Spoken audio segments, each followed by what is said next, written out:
sorry. Especially everything in my head, I'm like, man, you need to speak. So I just needed to say that, so I feel less self-conscious. So I'm supposed to talk about anger.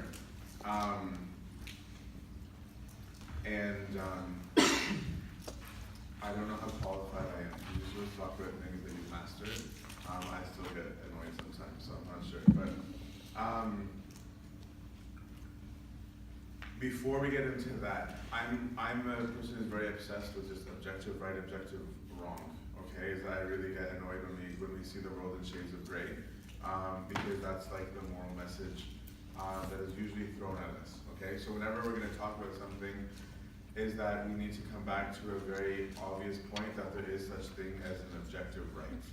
Okay, that does exist, and it exists in the person of God, right? So the law, for example, in the Old Testament, or the Sermon on the Mount in the New Testament, these are the standards, that's the ruler, okay? And so if you don't have a ruler, you can't define a curve, right? You can't define any points in space if you don't have a reference point. Okay, so for us, that reference point is in the personality of God himself, right? And what he revealed to us to be righteousness. And so I'm saying that so that it's not like to have a debate about what is a justified versus non-justified anger, which could on some level work. We're not discussing philosophy, right? Like, so it's not just like, well, I feel like that person had a point, or I feel, well, that's irrelevant. Okay. The other thing is to bring up, to connect it to lecture number 2 or 1, depending on how you view it. I wasn't here in this one, but the emphasis in the juniors is what love is. Okay, and if we're going to summarize love on one sentence, in my view, love is self-denial. Okay, love is to deny my right.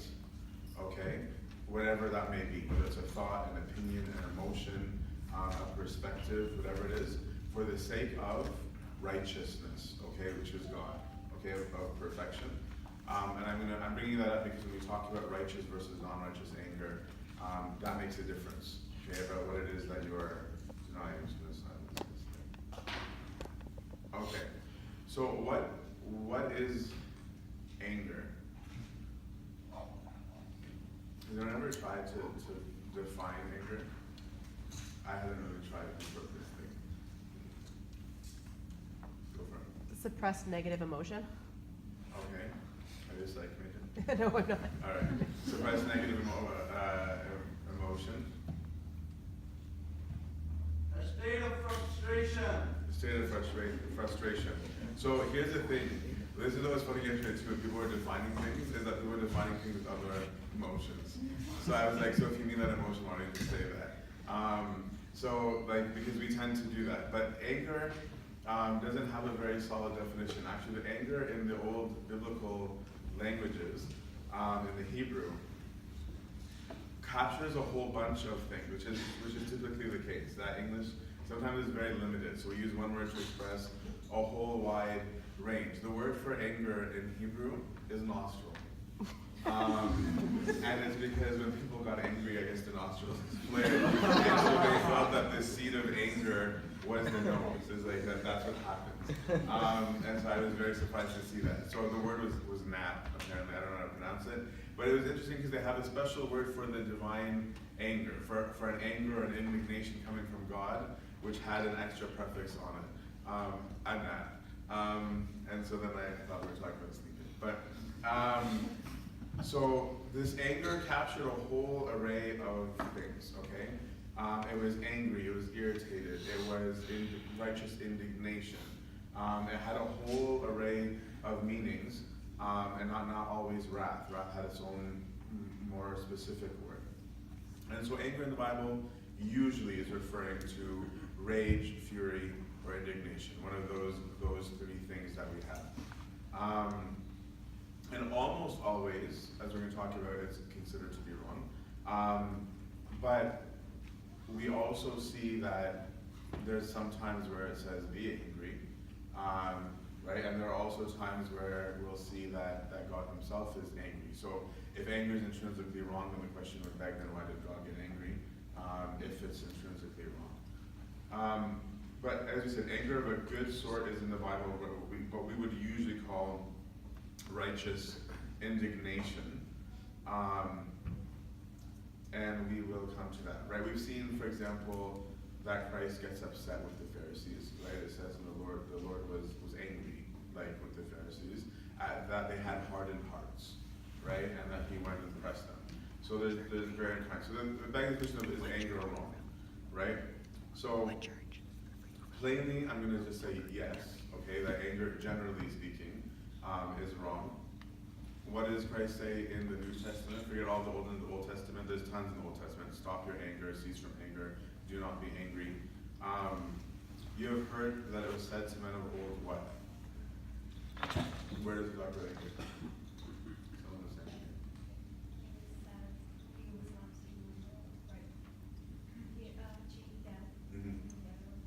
it. Indeed. And what does he say about murder?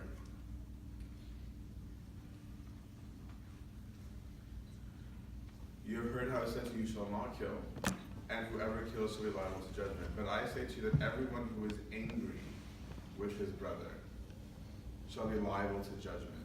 And whoever insults his brother shall be liable to the council, and whoever says you fool shall be liable to the hell of fire. Or later on, everyone quotes this when they're talking about immoral fornicators and all that stuff, but they also ignore some of the more plain quote-unquote sins that we're all guilty of. When St. Paul says, now the works of the flesh are plain: immorality, impurity, licentiousness, idolatry, sorcery, enmity, strife, jealousy, anger, selfishness, dissension, party spirit, envy, drunkenness, carousing, and the like. I warn you, as I warned you before, that those who do such things shall not inherit the kingdom of God. Okay, so this was seen as a very grave sin. I'm going through the theory quickly because I want to get more to that. How do we deal with it and stuff?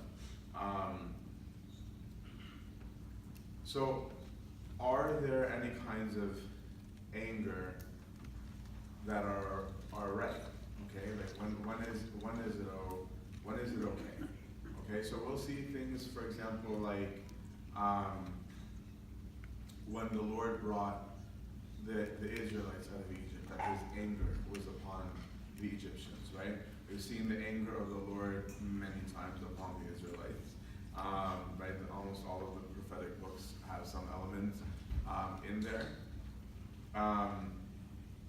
And we also see it, as we said, in the Psalms, but we see it as a general thing. So when do you think anger is righteous?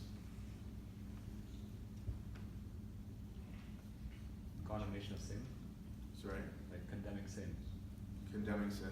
Okay, that's actually a very good way to draw the line. Okay? What we need to understand is that wrath is a reaction to something, right? Rage is a reaction to something. So, one of the Desert Fathers says, the same old man, I think it was human, says wrath is a natural thing in man. Okay? Like there is such thing as a natural wrath, that's normal. It's in its nature, but it must be used to cut off evil passions. Okay? That you're using it towards creating good. Hunger is natural in man, but it must be employed in satisfying the want of the body and not to gratify the feeling of eager lust to eat. Right? So he's saying people can be hungry, that's fine, just don't be gluttonous. Right? If you have anger, let it be towards righteousness, not towards revenge, not towards doing evil. And even as the Blessed David said, with him whose eyes lofty, whose heart is greedy, sleep to his natural man, but must not be indulged to satiety. Okay? So we have some natural movements in the body that need to be satisfied. So St. John Chrysostom, the psalm that everyone's familiar with is "Be angry and sin not," because we sing it, we read it every day in Big Bay, right? St. John Chrysostom takes it through like this. He says, he does not dismiss anger, note, for it is useful, nor does he eliminate wrath, this too proving helpful after all in dealing with wrongdoers and the negligent.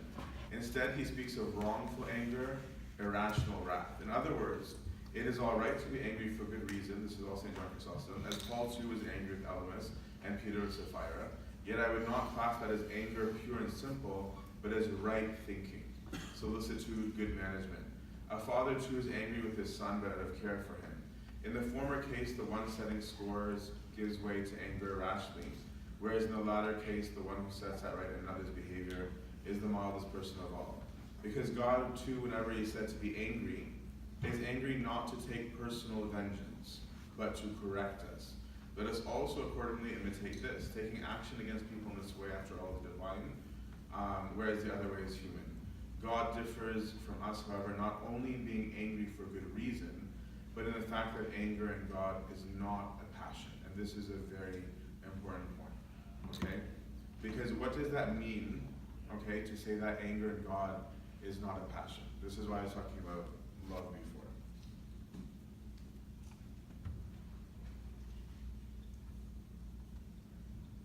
Is it not a passion because God is love and not an anger of other things? No. I'm going to say no, because someone might have anger in their love. Could you repeat the question?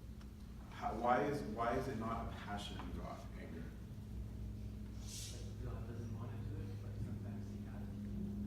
No, because then God has no self-control. Because he's an unforgiving God. Can you be wrathful and forgiving? Yeah, you can be.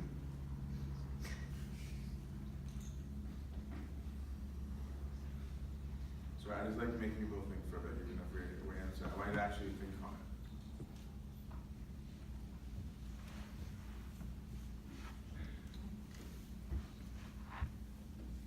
The difference is what's natural to someone, okay, versus what is a makeup of something that's given to someone, something that somebody has acquired, which is a big difference, right? Because I'll use an example. Why? Let's say one of your friends backstabs you. Okay, are you going to be very giddy and happy about such an event? How would you feel towards the person who backstabbed you? State the obvious, you don't raise your hand. Pissed. Okay.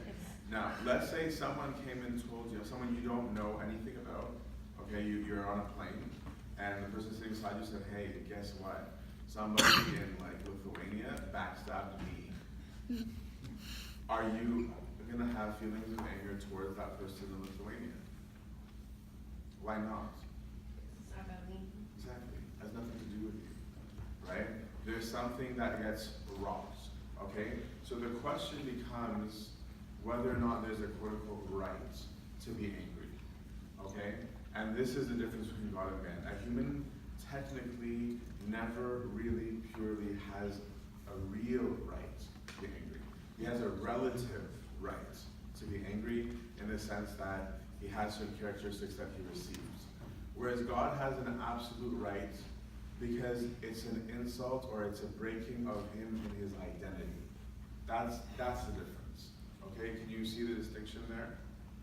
That there's something that makes them up. Of saying, for example, let's say I have lots of money, okay, and it's my money, okay, and someone steals it from me, I have the right to actually be jealous over that money because it's my money, right? But if I were to say I've decided in my abundance of moneyness to give all of you all lots of money too, okay, that's not your money technically, it's really mine, okay? But you've received from my money. So if someone takes it from you, you might feel the right to be angry, but you don't really, okay? In the sense that it was never yours, I gave it to you, okay? You're welcome. But this is the difference, is that God, when something is going wrong, it's against his nature because he is goodness, okay? He is the perfection of it. And so if you can think of this whole standard of perfection thing, when we're talking about the ruler, right, is that he is that straight line, okay? And when someone's doing wrong, it's like they're trying to bend it, okay? That bending is causing a stress, right? That stress isn't supposed to be there. And that's why anger in us isn't actually theoretically right, okay? It actually exists only because unrighteousness exists, okay? Because we're able to do wrong, right? Well, unrighteousness has a substance, right? But because we can do unrighteousness, what we're doing is saying, I'm trying to bend that straight line, and that causes a negative reaction. That negative reaction is expressed in various ways, and various sins, one of them being wrath. Okay, so I'm trying to figure out how to deal with this weird thing that I can't explain. Whereas in God, you can't bend a straight line, right? Like you could not bend God if you tried. He is who he is, okay? And so that's why he has the right in the sense of he is the standard of perfection. He's not an invented one. Here? Okay. Because I think we've got to be careful. So I had an experience recently where there's someone very, very close to me. So in my view, he was taking this wrong path, and I was pissed. I was pissed because I'm like, dude, you're spoiled and rotten, right? You have every tool available to you. Like, he had like the saints clearly actively working in his life, and he kept on choosing wrong and wrong and wrong and wrong and wrong. And like, I saw him as a close brother to me. We grew up together in Canada before I moved to California. So I was livid, and I couldn't understand it, right? Like when he was choosing wrong, I had never been that angry with anybody. Like in confession, I'm usually not a jerk. Whereas like with this guy, I'm like, go do whatever you want. Like I had this sense of like, it's fitted, right? Get lost. If that's what you want to do it. And I felt justified because I'm like, he's like my kid. And I had in my mind, actually, I was just like, so this is the wrath of God of the Old Testament. Like I felt like I was starting to understand it. It was saying, when a parent loves you so much that the wrath that comes out is a wrath entirely motivated by love, which was totally incomprehensible to me before. The difference is I have no right to that. So whereas it felt that way, right? Of just being like, no, I want this person's salvation, right? I've sweat for years with this person. I'm not talking about me and that person anymore, but the mindset of the parent, right? Of being like, this is what I put in, like, don't do that. And so there's a wrestling, right? Even with the kids, be like, you're gonna kill yourself, right? I need to stop you from like walking towards your slow death. I'm gonna wrestle you down because it's not okay with me to see you die. This is what is motivating the wrath, right? It's not just a like, I'm angry because you didn't do what I want. I'm angry because I want you to have life, right? I'm angry because I love you, okay? So this is what belongs to God by nature, and that's what motivates the speech in the Old Testament, and that's why you see him acting even as we humans do, right? Where he'll throw a tantrum and come back, right? Where it's like, where's the bill of your mother's divorce, right? Like, bring her in, I'm gonna divorce her, right? And then by the end of it, he's like, well, you're gonna say sorry, and I'm gonna say okay, and it's gonna get fixed, right? And like, but I'm really upset, right? And like, so you guys better stop, right? And then even when they don't, he's like, I told you so, okay, I'll fix it, right? So this is where the good and bad wrath come from. Whereas a bad wrath, okay, is to say, I'm demanding personal justice, okay? Or I'm angry that I didn't get my way. You disrupted my will, okay? I wanted to sleep until 11 and you said, get in here by 9:30, okay? You did that and I don't like it, right? You walked into my room, that's my space, right? And so you have no right to enter my space, which is really irritating. But this is the kind of anger that's not really justified. It's not one that moves towards righteousness in any way. Any questions about right or wrong anger? Sick buzz. Oh, go for it. So, God's anger versus our anger, they differ in that our anger is like our state, our emotional state is changed, but that's not the case for him, correct? That's part of it. And the other part of it is the whole relative versus absolute, right? Is that, for example, in that example of that kid, right? I felt justified on some level of saying he's a spiritual son and brother to me. So I felt I was justified. But if I'm going to look at things in an absolute way, he's not actually mine, right? Like, so God has given the gift of sonship to us, but in an absolute manner, actually, he's God's son, not mine, right? And so in that sense, I don't have the full right, really, to act in anger, really God does.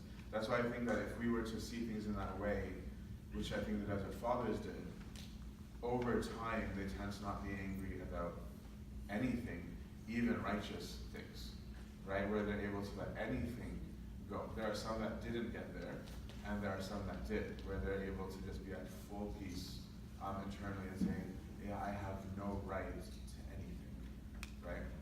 And that's why I brought up love, because if love is self-denial, love is to say, I don't have any rights. Perfect love is to lay down my life, to deny myself to the point where I'm ready to die for someone.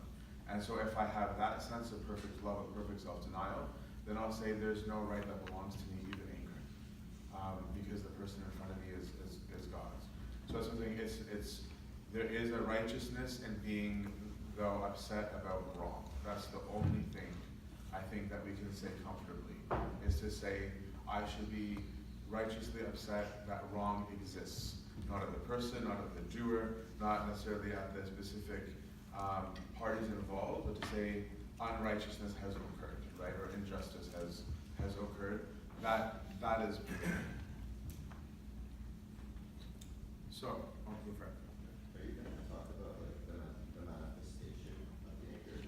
Because it's like, so if God has the real right to be angry, then he has the real right to manifest that anger in whatever way he chooses, because he's like all knowing and all just and all fair and all wise and everything. Mm-hmm. So because we don't have that, then I would imagine we can be angry in like a relative way because we love someone, but then the way we manifest that can't be like wrathful like we see God do it. Do you know what I mean? Like, Yeah. there's still the manifestation. So the simple instruction is be angry, sin not. Okay? So which means that have the righteous indignation that wrong has occurred, deal with it however way you want, so long as that way you deal with it is not intrinsically sinful. Right? So I can't say like, well, I think that what I'm gonna need to do is steal because I'm pissed. Right? I can't say that like I've decided I'm gonna beat you to a pulp because I'm angry.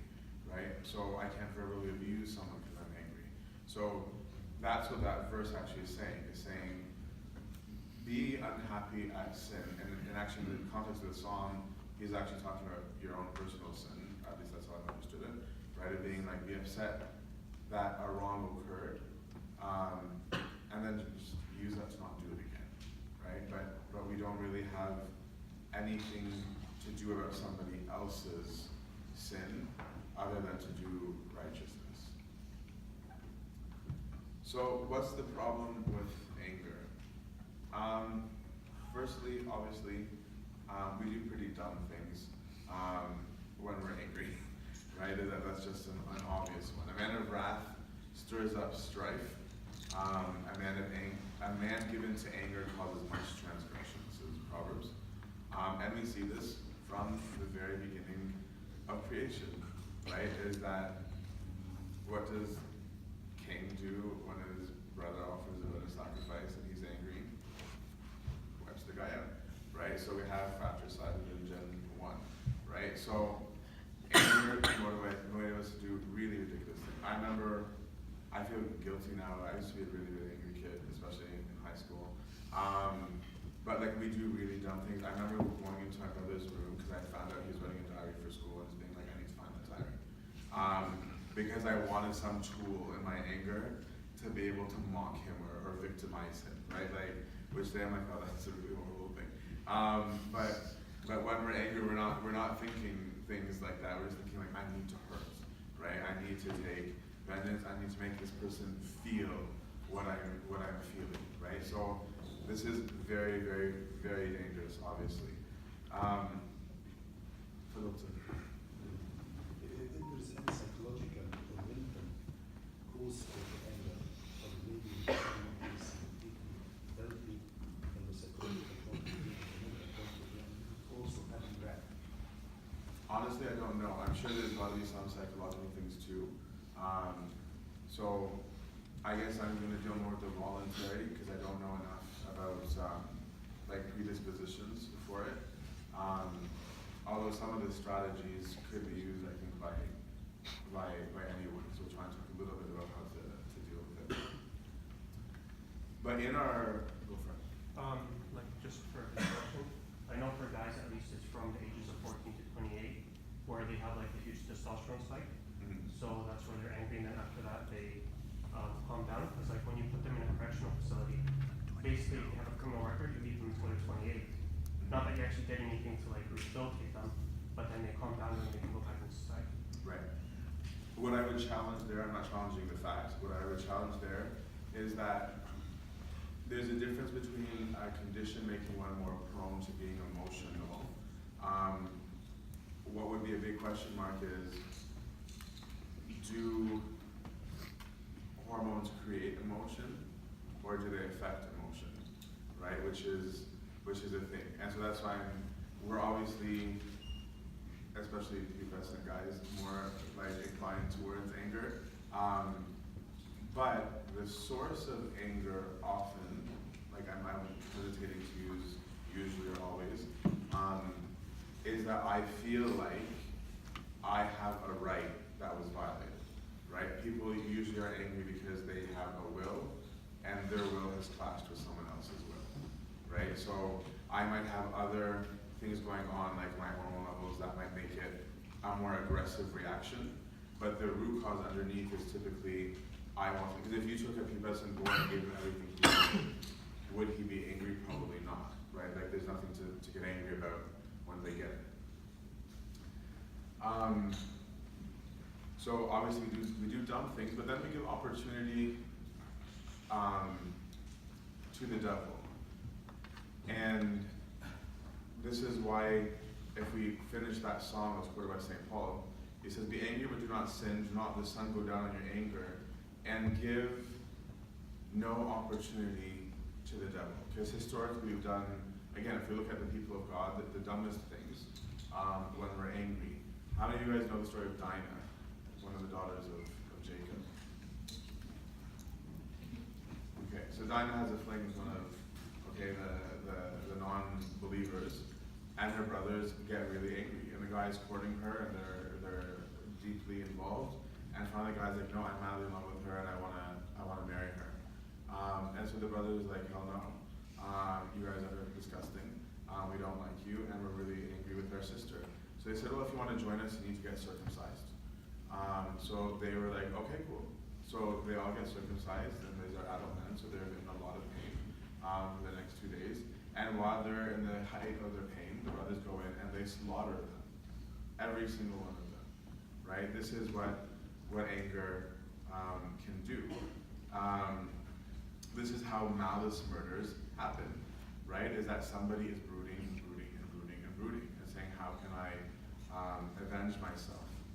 And so the devil will also freeload off of this and then use it to get others to do wrong.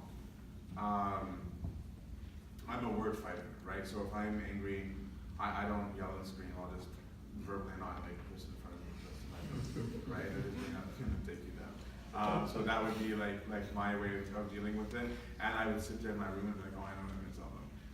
And like construct all my points and come down to my parents and be like, so politely, "This is what I think of you." And it's a very dangerous thing. Actually, one time, I'm more of like the monastic story type. One time I was in the monastery, and there was a monk who didn't get his way. Okay, he was getting involved in something that he should not have been involved in. And his spiritual father rebuked him, right? His spiritual father said, "This isn't for you to be involved in." He's getting involved actually in a secular issue in someone's engagement. It was his relative, like it wasn't random, but it was still not the place for a monk to be involved. And his spiritual father, who is a saint, and who's an anchorite, I've told a lot of you guys some of the stories about this guy before. So I mean, this is not like some random guy. This is a guy who casts out demons and does stuff, and the monk knows this, right? Said, "Habibi, very gently, I understand your frustration. Don't worry, God will exact his justice for your relative. But Beresh, like it'd be better for you not to be involved in this." And the fury, right? Halo was like, "He doesn't care about me," right? Even though there's a billion stories that he had like 3 weeks ago about how much the saint knows me, and then suddenly that didn't exist. Right? He hates my guts. He doesn't care about me. He cares about this priest and this monk and this monk and this monk. I'm not, and I was supposed to go, and he was training to be a hermit. And he was like, let's go to my cave. I'm like, I don't want to go to your cave. And so I'm like, we're gonna be like hiking for like 8 kilometers to spend the night in the desert. And I'm like, you're so angry. I don't really know I want to be around you praying to God like that. And so then on the way, honestly, I'm not even, it was like there was demons flying around him. And then, and this is, the devil takes occasion, right? It started brooding. And then this lady calls that's involved with it. And he started saying things, because the devil will manipulate, okay, that were untrue. And I don't even know if it was him speaking anymore. And I really believe that, because sometimes the devil does that. All of this, by the way, this is a very good month. I'm saying this is what rage can do to a person. And so the woman, so he put it on speaker because he wanted me to hear, right? Even though I'm walking behind and he's talking as loudly as he can to make sure I can hear, like, I don't want you. That this lady is justifying his words. So he puts her on speaker and be like, didn't I say blah, blah, blah, blah, blah, blah? And she's like, no. And I'm like, that's really awkward.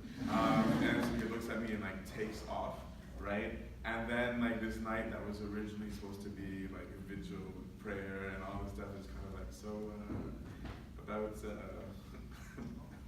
that, right? It was just really, really awkward, very, very negative, right? And it didn't get fixed through this reconciliation. But the devil will take an opportunity of rage to make as much destruction as he absolutely can, right? To destroy the relationships. If that father confession wasn't a very saintly person, right? Maybe he wouldn't have had the ability to say, I don't care, like, I don't care, like, with the cold with it, like, it's okay with me that you got angry, like, just reconcile, get it over with, right? If this monk couldn't bring himself eventually, like, the humility to say, I messed up, right? That could have caused permanent rift between him and his elder, which especially in the monk is a big deal because